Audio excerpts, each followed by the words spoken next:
Hello friends. Tonight's story doesn't sparkle with armor or kings. There are no crusades, no cathedrals rising toward heaven. Tonight is damp, and it smells faintly of mildew and old smoke. Because this isn't a tale of glory, it's a quiet descent into the folds of woolen robes, stiff with sweat and sanctity, into cold stone corridors that echoed with the soft shuffle of bare, blistered feet. Tonight, we are stepping behind the cloister walls, to a place where silence reigned, where bodies bent in prayer as much as pain, where piety meant putting aside pride, and sometimes soap. So before you settle in, consider subscribing if these forgotten corners of history soothe your curiosity. Turn down the lights. Maybe imagine yourself in a narrow cell, the air thick with candle soot, your hands raw from winter winds and rough stone. Because tonight, we're living the life of a medieval monk, and it's going to itch. Imagine yourself asleep in a room no larger than a monk's grave. The walls are stone, rough to the touch, and damp with the breath of early winter. There's no fire, no blanket, only the thick robe you've slept in every night for as long as you've been here. It smells faintly of smoke, of sour wool, of long-forgotten sweat. Outside, the air is pitch, not night in the modern sense, where cities hum and headlights cut through shadow. No, this is a medieval dark, heavy, complete. And then it begins. The bell. Not a delicate chime, but a slow iron groan that echoes through the cloisters. It's the matins bell, calling the monks from their narrow beds long before the sun has even thought of rising. You sit up, your limbs stiff and cold. The floor is stone and unforgiving. If you're fortunate, you have sandals made from straw or worn leather. If not, your bare feet will meet the chill head on. You feel it immediately, not just the temperature, but the grit, the layer of dust, ash and fine soil that clings to every surface. This is your life. Your cell has no lamp. You move by habit, hands brushing walls, guiding you past the door's narrow frame and into the corridor beyond. It's silent, not peaceful, just restrained. Every monk moves in step, in silence, in purpose. There is no speaking, no coughing, only the shuffle of feet and the faint rustle of heavy wool robes. Through the cloister walk you go, past cold pillars slick with dew. The air bites at your face, sharp and metallic. Somewhere nearby, a stray cat yowls, then disappears into shadow. You smell it now, the familiar mix of damp stone, mildew, and something earthier. The chapel doors are already open. You enter. No candles yet. The air inside is colder still. You kneel, as do the others, on the hard stone floor. The silence is not warm. It is not soft, but it is absolute. The prayer begins. It will last for hours. When the chanting ends, your knees ache. But there's no time to dwell on that. Morning work and meager nourishment await. You move with the others toward the refectory, the dining hall, though calling it a hall might be generous. It's a long, echoing space with wooden benches and a table that runs the length of the room. Light filters in through narrow slits in the wall, if it's dawn. If not, the space remains dim, lit by a few guttering candles and the orange glow from the hearth. Your breakfast is set before you in silence. It's a thick pottage, oats or barley, boiled with water, no sugar, no salt, sometimes onions, sometimes not. You might have a piece of stale bread. On rare occasions, a weak ale, brewed in-house. To help it all go down, you eat with a wooden spoon. Slowly. There is no speaking during meals. only the soft scrape of bowls and the slow sipping of liquid. A reader stands near the hearth, reciting scripture in Latin. The rhythm is steady, unbroken. His voice drifts into the stone like incense. There are no seconds, no lingering. Once the meal is finished, you rise and move to your morning labor. It might be in the garden. It might be scrubbing the floor with a rag and a bucket of freezing water. It might be copying text in the scriptorium, if you're literate and trusted. But first, the latrine. It's a long wooden bench positioned over a pit or slow-moving trench.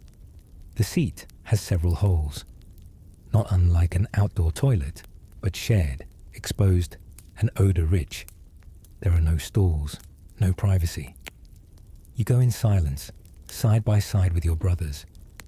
The smell is strong, a sour blend of ammonia, decay, and human waste. It clings to your robe, your skin, your nostrils. There is a wash bucket. The water inside is cold and still, with floating leaves or worse. You may rinse your hands, you may not. There is no soap, at least not for you. And then it's back to work. Through the cloister again, past the worn flagstones, past the garden, where herbs grow wild, thyme, garlic, rue, meant to ward off illness or evil. You smell them faintly in the wind, but mostly you smell what lingers: Moldavian smoke, sweat, the animal stink of men who rarely bathe and never complain. And the itch begins to rise again. By mid-morning, the sun may have risen, or not, depending on the season. In winter, the light barely creeps above the horizon before retreating again. But whether the day is bright or grey, your robe stays the same. It's coarse, made from undyed wool. Practical, yes, but heavy and scratchy against the skin. Over time, it stiffens, from sweat, from rain, from the accumulated grime of months without washing. The sleeves are frayed. The hem is stained dark from years of brushing against earth, waste, and the endless dust of the cloisters. You have no undergarments. Most monks do not. Underwear was considered unnecessary, even vain. Instead, the robe touches everything. Skin rubs against wool, day in, day out. The resulting chafing, the constant friction, creates small sores, red patches, sometimes open wounds. And yet, this discomfort is not something to be avoided. It is, in a way, holy. You see, in the medieval mind, especially in the mind of the devout, suffering had meaning. To deny the body was to purify the soul, to itch, to ache, to live inside a robe that had never once felt clean. This was not a flaw in the system. It was the system. Still, the itch remains. In your scalp, under your arms, behind your knees. Lice live in the seams of your clothing. Mites nest in the straw-stuffed bedding back in your cell. You pick at your skin sometimes, quietly, as you work. And yet, no one speaks of it. The silence is not just for prayer. It is the shape of life here. Every motion, every scratch, every discomfort, born in silence. You work through the day. Your hands blister. Your feet throb from long hours standing or walking across stone floors. Midday brings another prayer, another meal. This one slightly more filling. Perhaps a lentil stew, perhaps dried peas. Always simple, always bland, always silent. And then, back to labor. The rhythm of your day is like a chant. Wake, pray, eat, work, pray, eat, pray, sleep. Over and over. The bell rings for each moment. Always the bell. And through it all, the robe, the cold, the shared latrine, the smell of old wood smoke and damp stone. You carry the weight of your devotion. not proudly, but persistently. As the sun lowers, if it was ever visible at all, the final phase of the day begins. Vespers, evening prayer. The bell rings once more, slower now, heavier, as though the weight of the day has passed into its tone. You rise from your labor, your robe damp at the edges with sweat or water or both. Your body aches. You haven't truly sat in comfort all day. There are no chairs, only benches, only stone. The air begins to cool. In winter, it grows bitter quickly. In summer, it remains thick and heavy with the smells of bodies and old wood. The chapel's stone walls trap the chill, and as you kneel for evening chants, your bones feel the cold like a second skin. You may have hoped for a bath, but it is not the season. Some monasteries allow it only twice a year, others less. You shuffle back to the refectory for the final meal. The menu is unchanged. Boiled grains, maybe legumes, sometimes stewed greens or onions. If it is a feast day, which in a religious calendar happens more than you might think, you may get fish, but meat, rare, and only if permitted. Silence again. A single voice reads scripture aloud. The monks eat with their heads bowed. The only other sounds are of wooden spoons against wooden bowls, and the occasional throat being cleared. Afterward, you file into the cloisters one last time. The sky has darkened. The wind stirs in the hedges. A rat darts along the garden wall. You are not surprised. Rats live here too. They gnaw at the grain stores, skitter through the beds of herbs. Sometimes you hear them in the rafters at night. But they are, like you, God's creatures, and they are welcome. You return to your cell. The straw mattress has shifted during the day. You shake it once, but only gently. It is fragile and full of dust. A mouse may be living beneath it. You do not check. You kneel for one last prayer. Whispered this time. The day is over. You do not undress. You do not wash. You lie down as you are, lice and all, in your robe, on your sack of straw. And as the wind whistles through the shutter, you stare into the dark, listening for silence, for sleep, for the next bell. The monk's robe, or habit, was not just clothing. It was identity. From the moment a man entered monastic life, the robe became a symbol, a barrier between the body and the world, a mark of humility, a declaration that he had turned his back on vanity, wealth, and desire. And because it symbolized spiritual death to the world, it was treated with the same seriousness as burial garments. You wore it at dawn, at prayers, in sleep, in labor, in sickness, in death. The robe was often made of rough wool, the kind that retains moisture and scratches the skin.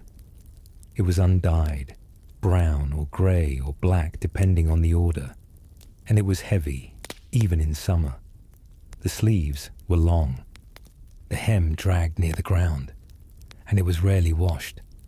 Some monks, particularly in stricter orders like the Cistercians or Carthusians, were allowed to wash their robes only once or twice per year. Others might go longer.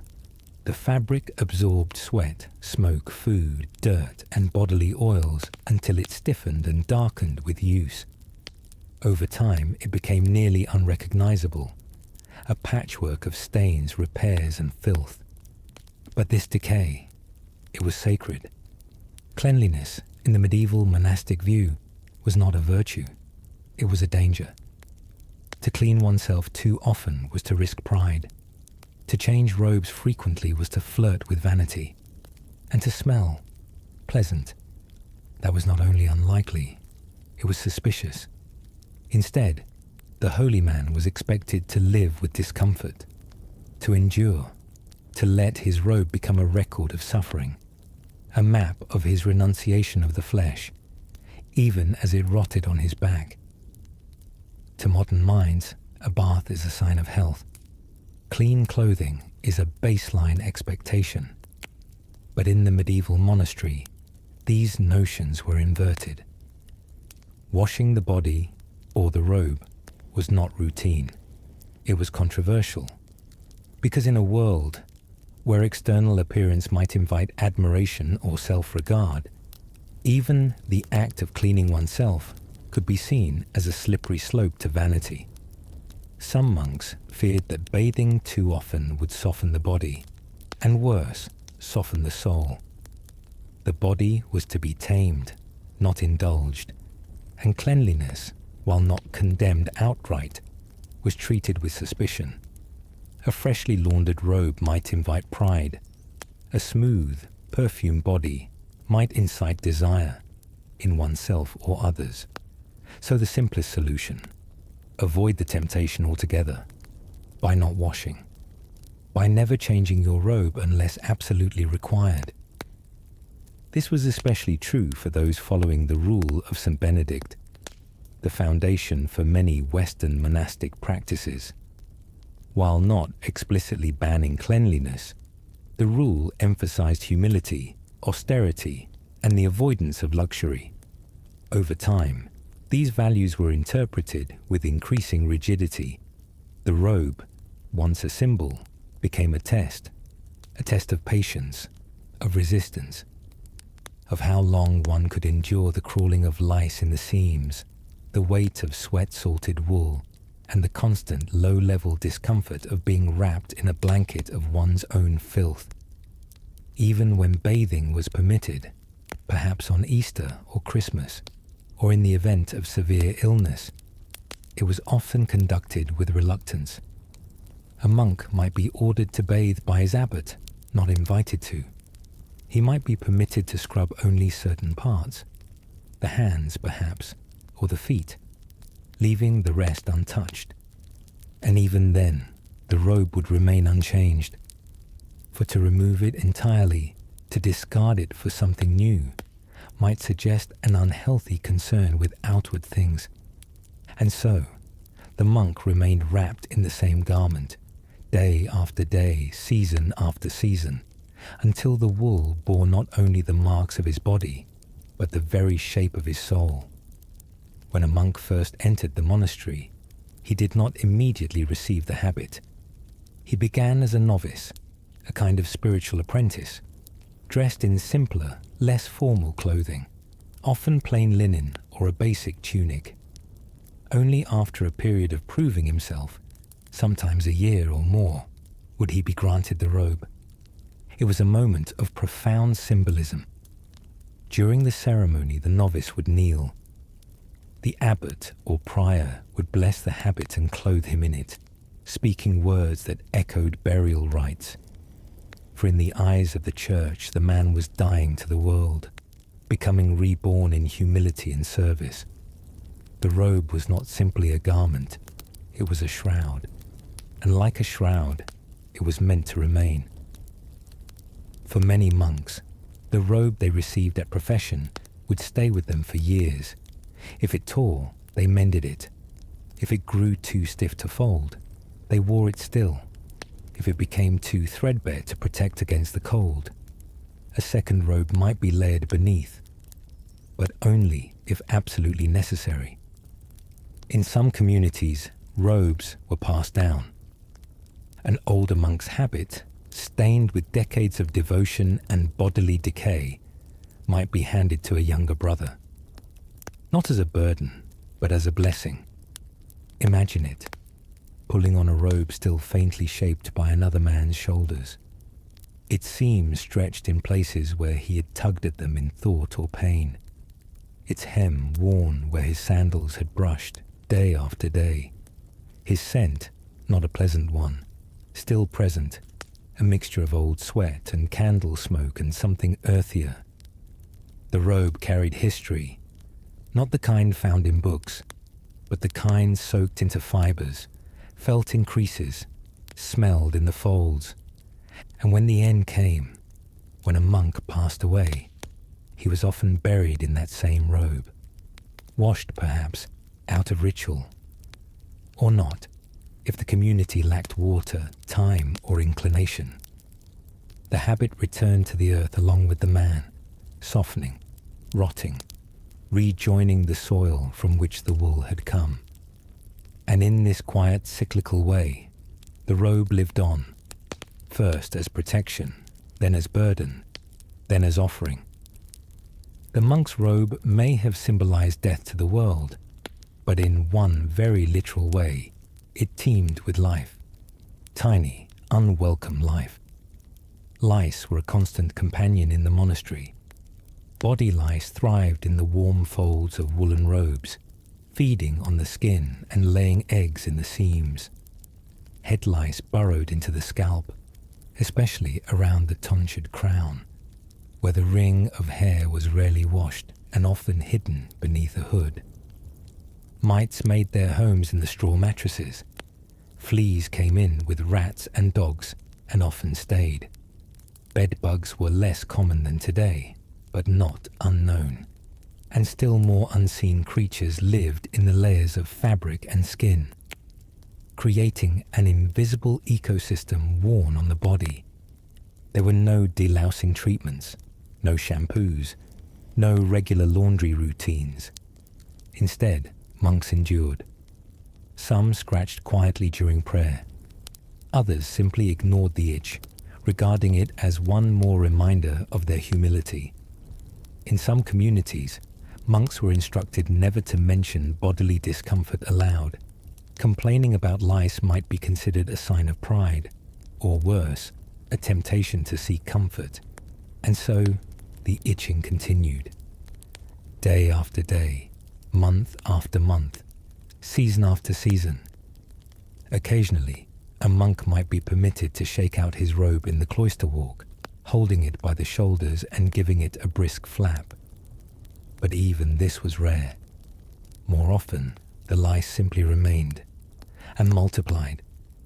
The robe, heavy with accumulated sweat, food stains, and incense smoke, became a breeding ground, a woolen swamp, and with no underclothing, the lice had direct access to the skin, especially in the warmest, most sensitive places. In letters and monastic records, monks occasionally hinted at their infestations. One 12th century monk wrote wryly of the Lord's little companions, referring to the lice as if they were divine messengers sent to test his patience. Another, more weary, simply called them torments. But no one was exempt. From the lowest novice to the abbot himself, everyone bore the same quiet, crawling burden. Except, of course, for those few who had the means and the permission to be clean. If you lived long enough in the same robe, day after day, wet and dry, hot and cold, your skin would begin to suffer, not just from lice or chafing, but from the long-term consequences of never letting your skin breathe, of never changing fabric, of walking, praying, and sleeping inside the same unwashed folds for months or years on end. Sores developed, not dramatic ones, not the kind we might imagine from battlefield wounds or plague, but slow, creeping irritations, red patches beneath the arms, raw spots between the thighs, abrasions where the robe rubbed bone or joint, blisters that never quite healed, infected from constant friction and poor sanitation. And still, monks endured. Some saw these open sores as signs of holy suffering, a visible marker of inward purity.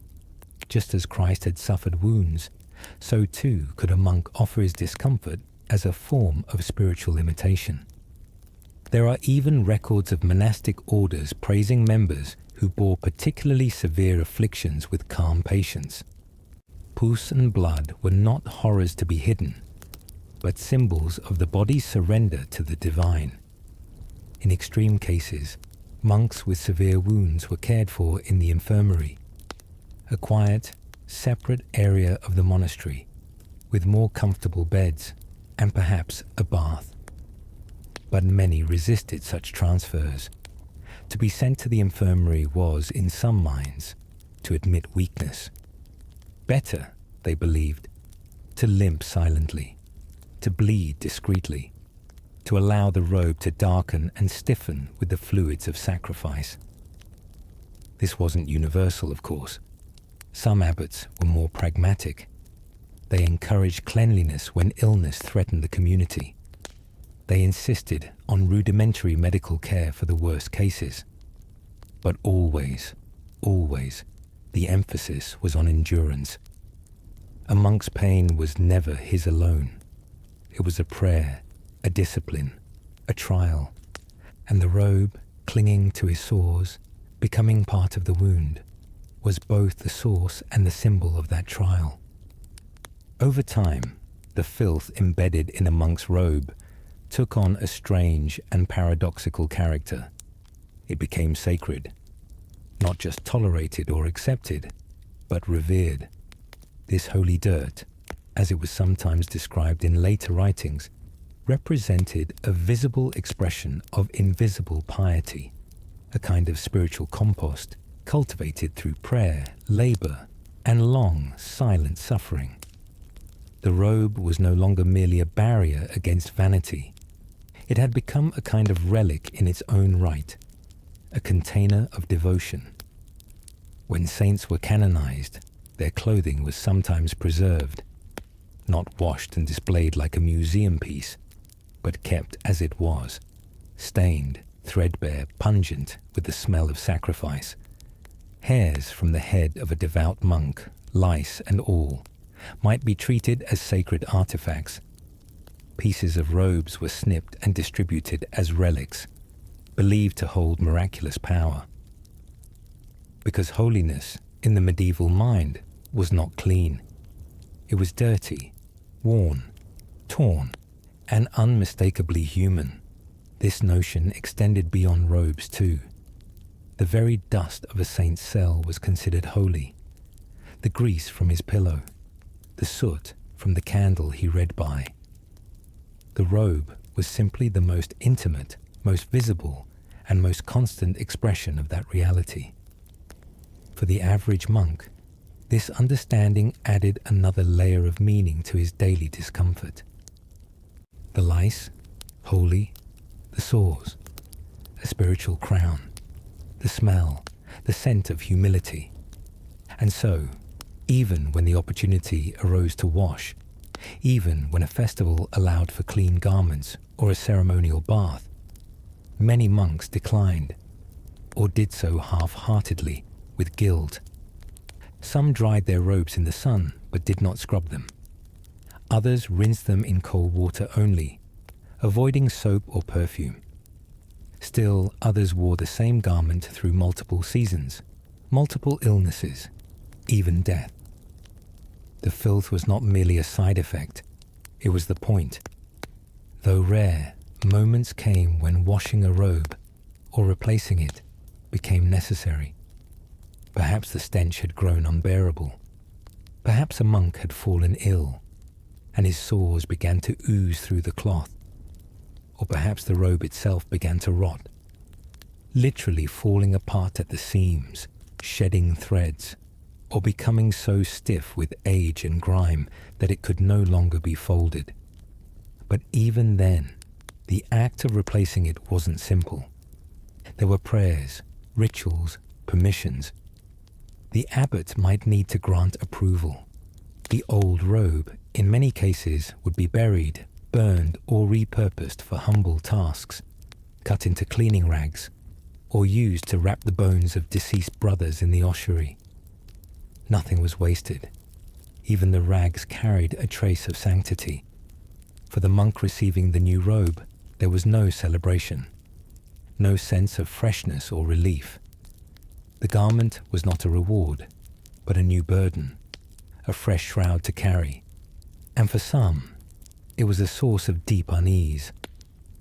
Because in the filth of the old robe, there had been a strange kind of safety, a familiarity.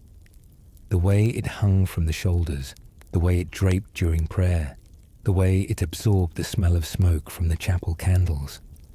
All of it had become an extension of the monk himself. Removing it was like shedding skin. Some even described the sensation of putting on a new habit as cold, too clean, too light, lacking the spiritual weight they had come to know. In the margins of monastic records, there are hints of this discomfort. One monk wrote, "I wear this cloth and it does not yet know me." Another more poetically said, "My old robe had become my penance. This one is merely cloth." So even when cleaning did occur, it wasn't liberation. It was another kind of test. To accept change, to give up the familiar suffering, to start again, still itchy, still heavy, but once more sacred. If you walked through the cloisters of a medieval monastery, truly walked, nose open, senses alert, you would notice it almost immediately. The smell.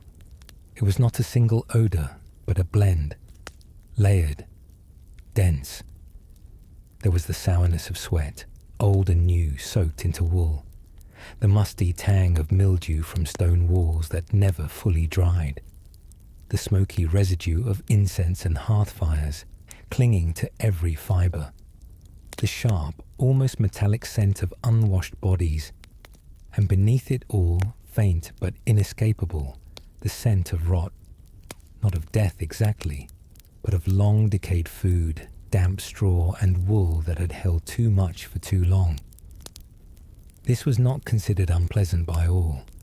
For some monks, it was the scent of belonging, of discipline, of self-denial. The body, after all, was not the focus of monastic life. The soul was, and if the body smelled, that was simply a reminder not to love it too much. There were occasional attempts to improve the atmosphere. Bundles of herbs, lavender, sage, thyme, were hung near infirmary doors or stuffed into bedding, not to cleanse the air, but to protect the spirit, to ward off evil, to honor the saints. Perfume was forbidden, so was soap with fragrance. Even the use of strong herbs was considered suspect in some communities, unless used medicinally. And the robe? It remained as it was, saturated with smell. If a monk traveled to another monastery, for pilgrimage, for study, or by order, his scent arrived before he did. It identified him, marked his passage, testified to his lifestyle. Some travelers even described monastic spaces as airless or humid, with wool and prayer. It was a world of quiet, sacred decay, where each robe told a story, where each breath carried centuries of repetition, and where, behind every vow of poverty and silence, there hung the same constant reminder.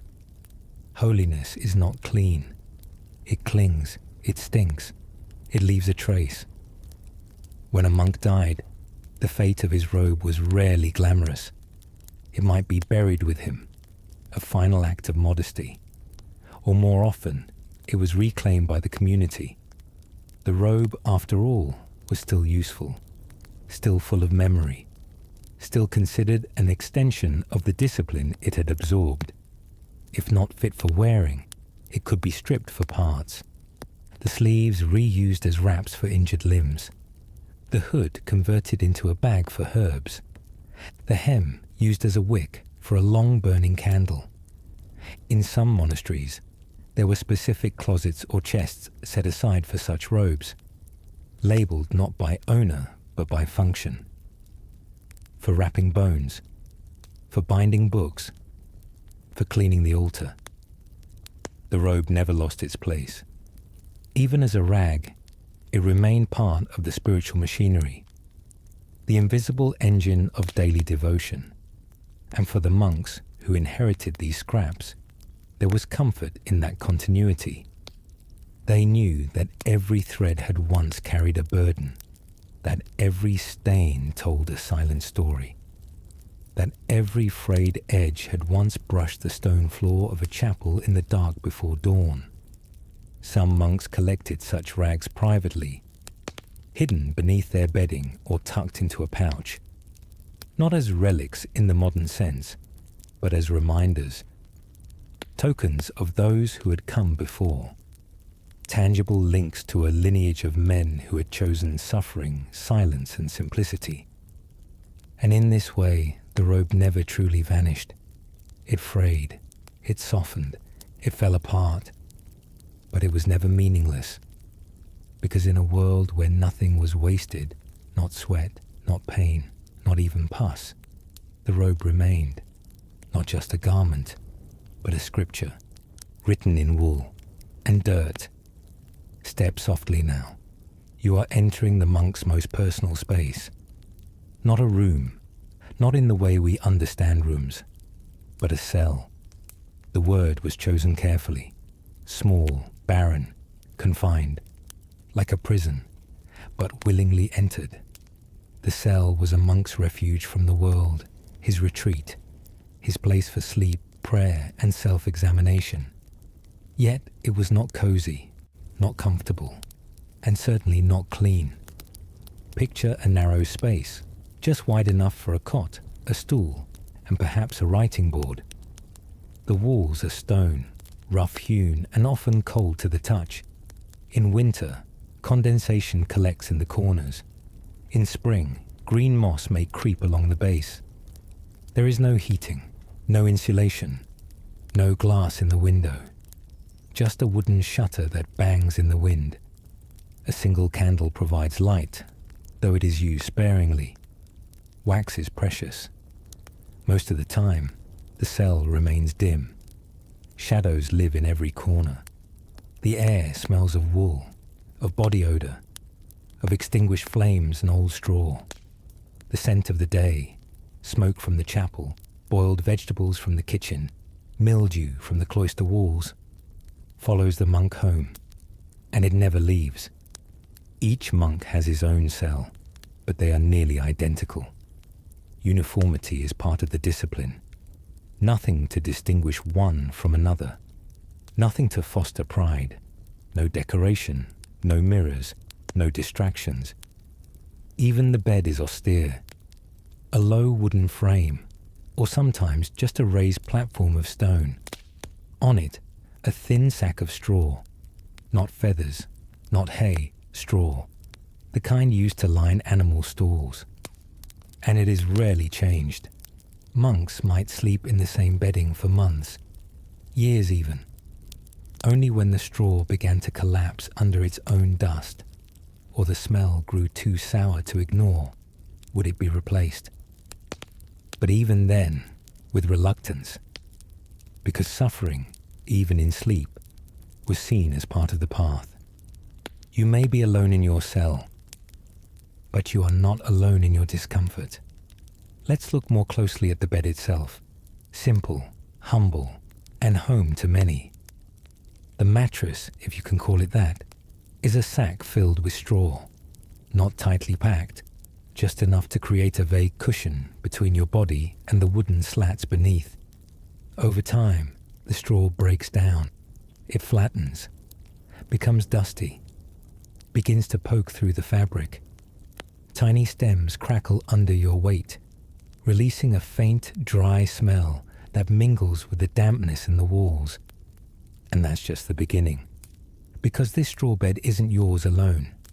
It hosts other, quieter residents. Lice, mites, fleas. They hide in the folds of the blanket, if you have one, and burrow into the seams of the mattress. Insects slip easily between straw stalks, multiplying unnoticed. You may brush them away once, but they return, night after night. The monks knew this. They scratched. They picked at their robes. They felt the telltale tickle along their ankles or behind the knees, but they rarely spoke of it. To complain was to break the silence, and to seek relief was to admit weakness. Some tried remedies. A bundle of herbs tucked under the pillow, a sprig of wormwood placed near the bed frame.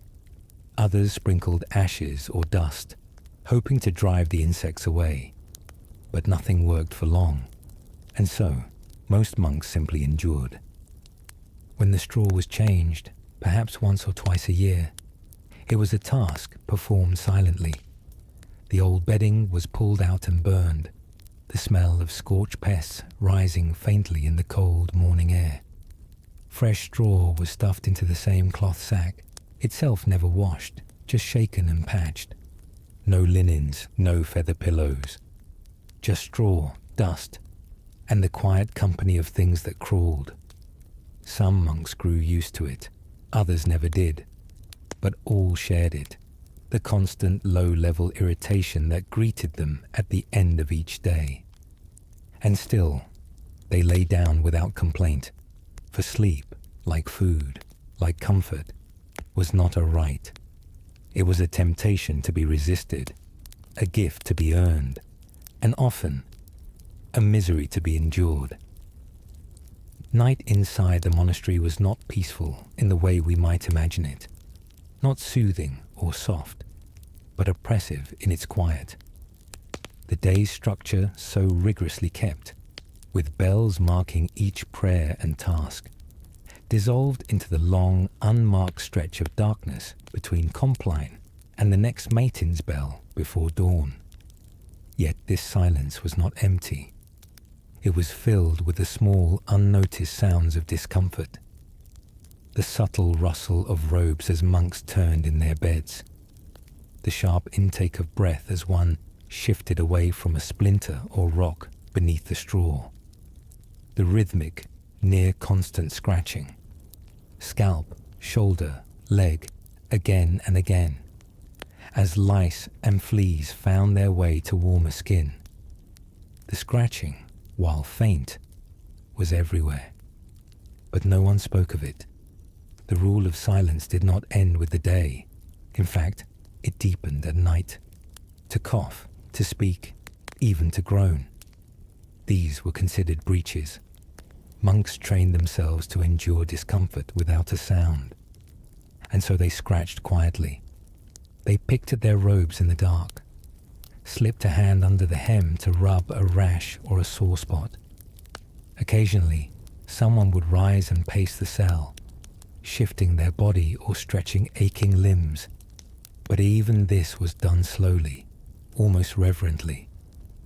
Sometimes, monks whispered prayers in Latin, not loudly, but under their breath, just enough to keep the mind from drifting, especially those who struggled with temptations in the night, fear, lust, or despair.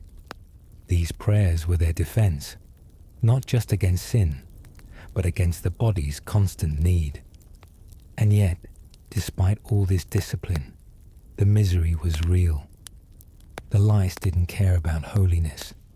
The cold didn't care about humility. The filth didn't care about piety. The cell offered no escape, no cushion, no warmth beyond what your own breath could give. The walls did not comfort. The bed did not soothe. But still you stayed. Still you prayed. Still you slept, if not deeply, then in stretches, in half-dreams shaped by candle smoke and aching joints. And when you did wake, again and again, it was not from noise, but from the quiet discomfort of being alive in a place where the body was an afterthought. In the deep silence of night, nature still called. But in a monastery, even relief came with ritual. Each monk's cell often contained a simple object, a chamber pot, a small earthen or wooden bowl placed near the bed, meant for nighttime urination. It was not a luxury, it was a concession, a silent tool for bodily necessity, allowed only because stumbling through dark corridors to the latrine at midnight was seen as disruptive and dangerous. The pot was used sparingly. Monks were trained to resist the body's needs, to limit food, limit drink, limit every urge, to empty oneself only when truly necessary. Even relieving oneself, if done too eagerly, could be seen as a failure of restraint. And so, many monks tried to wait. But when the need overcame, they moved quietly. No sloshing, no haste. The pot was often hidden beneath the bed, easy to reach, easy to return. It was rarely emptied more than once a day. In some monasteries, once a week. The smell gathered slowly, then stubbornly lingered, sharp, acrid, warm in the morning chill. It mingled with the earthy tang of the straw bedding, with the faint scent of sweat-soaked wool. Some monks placed herbs near the pot to mask the odor. Others merely endured. The pot itself was simple, sometimes ceramic, sometimes wood, sometimes a hollowed gourd. There were no lids, no ventilation, just the plain acceptance of another bodily need that could not and should not be indulged. In large monasteries, lay brothers might be tasked with collecting and emptying the pots, though not daily. In stricter orders, each monk handled his own. The waste was dumped into a pit or added to compost. A return to earth without ceremony. There were no hand-washing stations afterward, no soap. Only a sleeve, a wipe on the hem. Then back to prayer. This too was part of monastic life, the closeness of the sacred and the profane, the pot beneath the bed, the lice in the collar, the sores beneath the robe. And yet, the goal was always the same, to rise above it, not by fleeing the body, but by humbling it, living beside its mess, and continuing quietly in faith. Sleep in a medieval monastery was never uninterrupted. The body ached, the air chilled, the lice itched, and even in the deepest moments of slumber, a monk's mind was never entirely at rest. Dreams came, but they were not always the dreams of saints and scripture. They were fractured things, half-shaped images formed from candlelit rituals, the drone of Latin psalms, the memory of a cold meal or a painful sore. Some monks dreamed of their sins. Others dreamed of warmth, of beds long forgotten, of voices, a mother perhaps, or a child, or a life left behind. They did not speak of these dreams. To dream was to admit the mind had wandered, and wandering minds were dangerous things. The beds did not help. Each time you turned, the straw shifted. A stalk might poke your hip. A bug might crawl across your thigh. The blanket, if you had one, was thin and rough, more like a felted sheet than a covering. In winter, you might lie fully dressed, robe wrapped tight, hood drawn low, hands tucked into your sleeves, and still you'd shiver. Not violently, that would make noise, but in small, controlled tremors, a twitch in the leg, a tightening of the shoulders, the kind of cold that settled into the joints and stayed until morning. Outside, the monastery was silent. No horses, no carts, just the sound of wind through stone arches, the creak of wood, the scurry of rats across floorboards, perhaps the distant hoot of an owl, but mostly nothing. The candle had long since burned low. The cell was dark, and the monk lay still, not quite asleep, not quite awake. Some counted prayers in their minds. Others repeated lines of scripture as lullabies. A few clenched their hands, focusing on the pain in their knuckles instead of the gnawing hunger in their stomachs. Eventually, the dreams would return, flickering, imperfect, brief, and soon enough, far too soon, the next bell would toll, calling them back to prayer, back to cold stone, back to another day in the same robe, the same shoes, the same aching skin. Rats were not rare in medieval monasteries. They lived beneath the floorboards, in the grain stores, behind the chapel altar, and especially in the monks' cells. There was little effort made to eradicate them, not because they were welcome exactly, but because they were inevitable.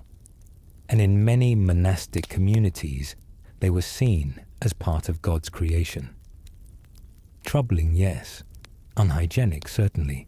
But also permissible. They scurried in the night, their claws tapping softly against stone. They nosed through crumbs and scraps, gnawed at the wooden legs of furniture. Sometimes they nested in unused corners, their presence betrayed by a faint, musky odor and the occasional squeak. Monks learned to live with them. Some even spoke kindly of them, calling them little pilgrims, creatures who, like them, survived on little, asked for nothing, and thrived in silence. But rats brought more than noise. They brought fleas, bites, droppings, disease, and fear. It wasn't the loud kind of fear. Monks didn't shriek or scramble when a rat crossed their path. They watched. They made the sign of the cross. They whispered a prayer, and then they lay back down. Still, accepting, because the monastery didn't protect them from the wild. It was part of it. The cell, though enclosed in stone, was as porous as the forest. Rain blew in through the window slits. Insects flew or crawled through every crack, and the rats, persistent, hungry, always returned. Sometimes a monk would awake to find one on his blanket, or beneath it, or worse, nibbling at his foot. Still, no traps were set, no poisons laid, only patience. The presence of vermin became one more trial, one more test of humility, one more reminder that flesh is fleeting, that discomfort is the monk's chosen path, that fear, even of disease, even of pain, must be replaced with obedience, submission, and calm.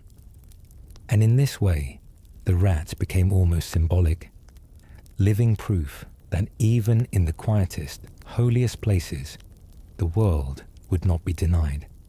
That dirt, decay, and disorder would always find a way in.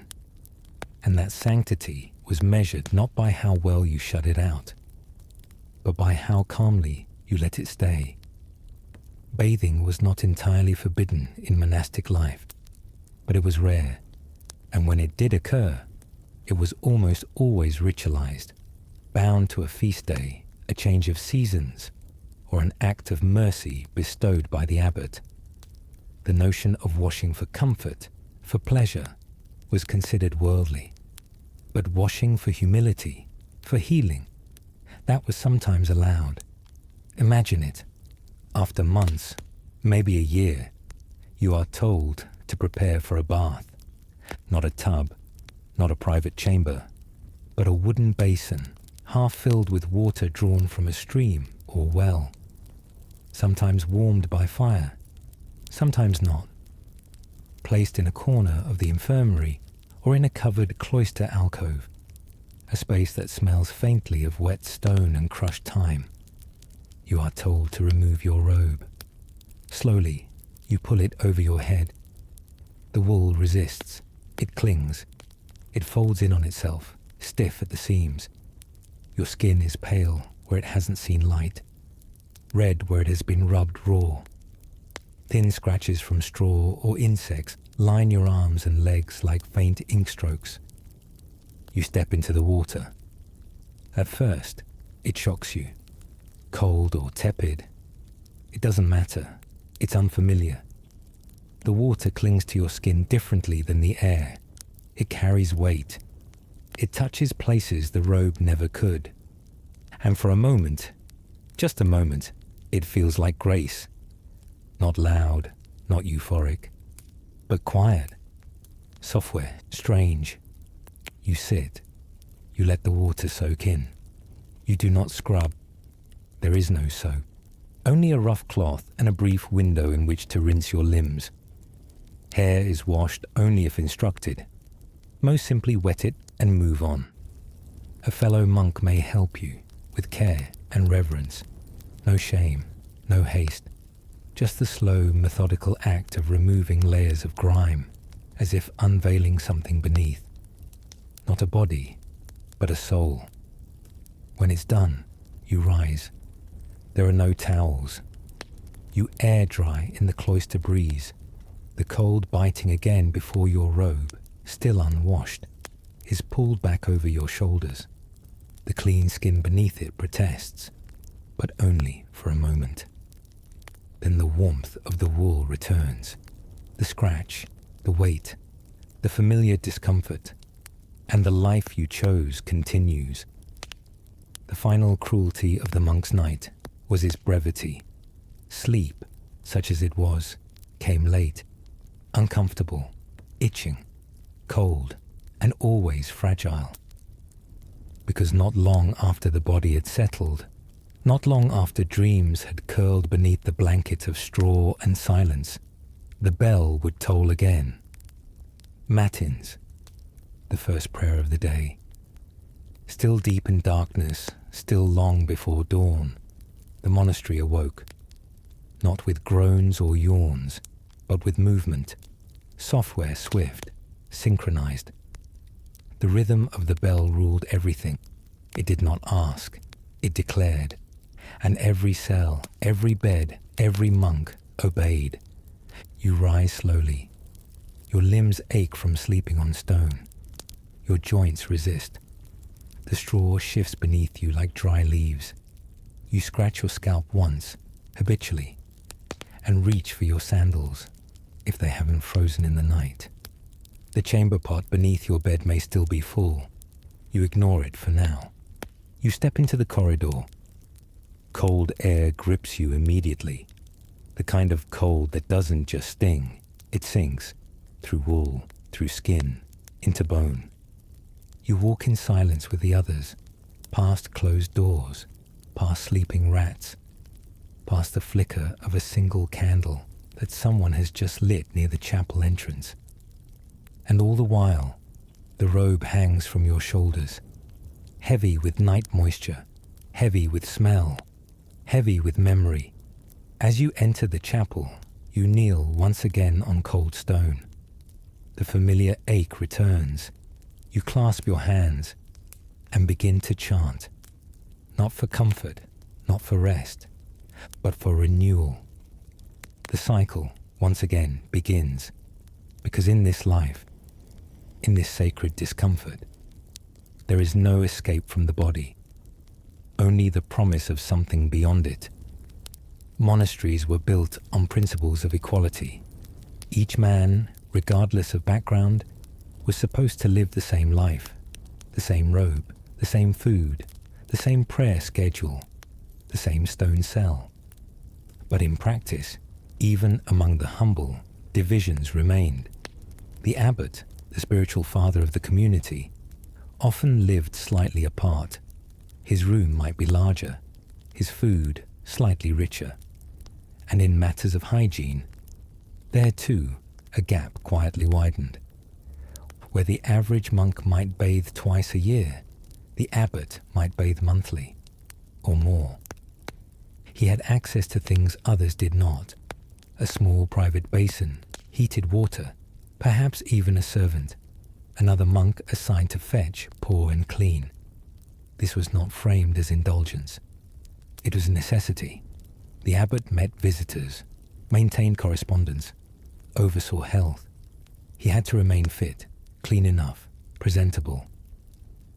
And so, within the cold stone walls of devotion, a hierarchy unfolded.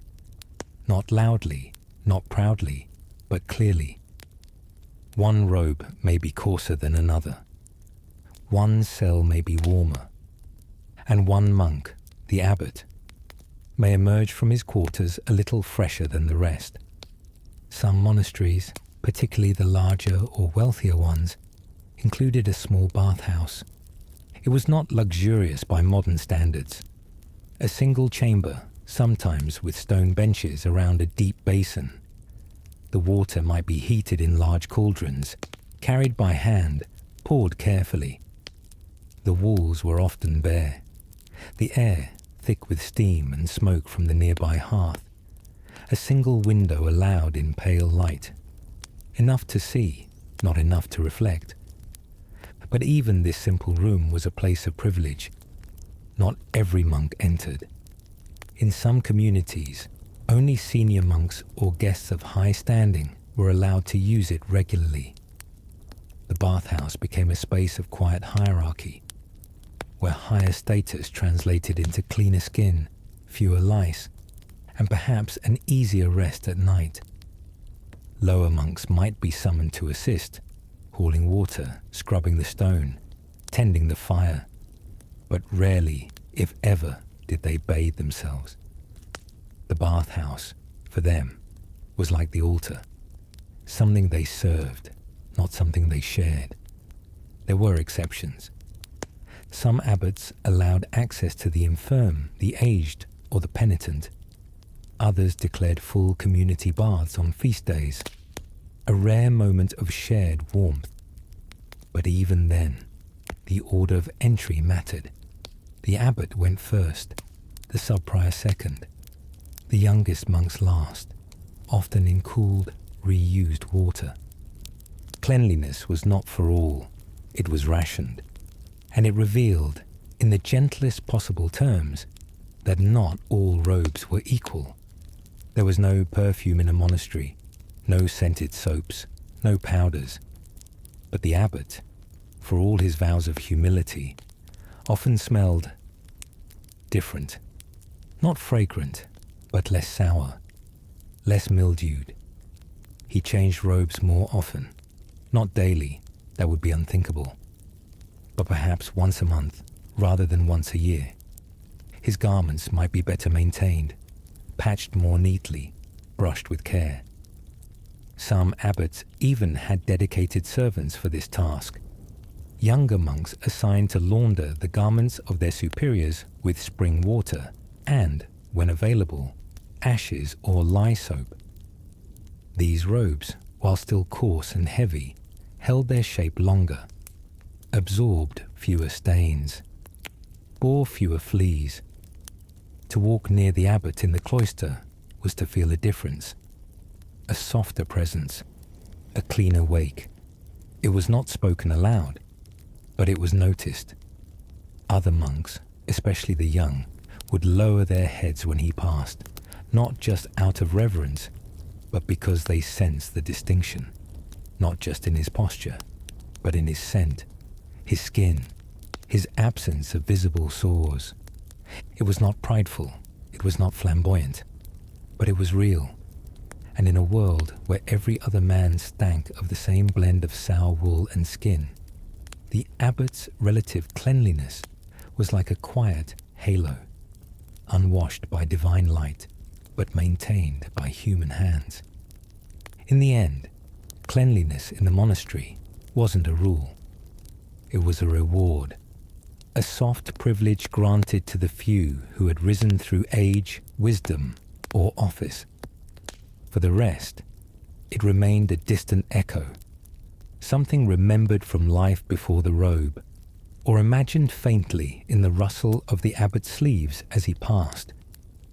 The younger monks, those who served and watched, rarely resented this imbalance. They were taught that hierarchy mirrored holiness, that suffering built sanctity, and that dirt, fleas, and the constant presence of one's own scent were not degradations, but offerings. The abbot, meanwhile, bore his own burden: leadership, discipline, decision, and perhaps, in some small part, the guilt of being clean in a world where others were not. He bathed, yes, but always in silence. He wore fresher robes, but never fine ones. And he remained, like the rest, under the same bell, the same rules, the same vow of poverty. Still, when water was warm and robes were laundered, it was not equality that filled the cloisters. It was a kind of resignation, that even in sacred places, the body made distinctions the spirit could not. So now, you've lived the day and the night. You've scratched beside the candle. You've slept on straw. You've worn the robe that never came off, that carried sweat like scripture and lice like relics. You've knelt on cold stone, whispered through sores, endured the bitter silence of a world that asked much and washed little. The monks were not heroes, nor were they martyrs. They were men who believed that suffering purified, that discomfort brought them closer to something eternal, that filth, when endured in prayer, could become a kind of grace. Their holiness wasn't clean. It was heavy, uncomfortable, quiet. And tonight, as you lie back in your own bed, clean sheets, soft pillows, warm air, you carry their story with you, not to suffer, but to remember that for centuries, faith was not sung from pulpits. It was whispered from cells that smelled of ash and wool and centuries of skin. And thank you for listening.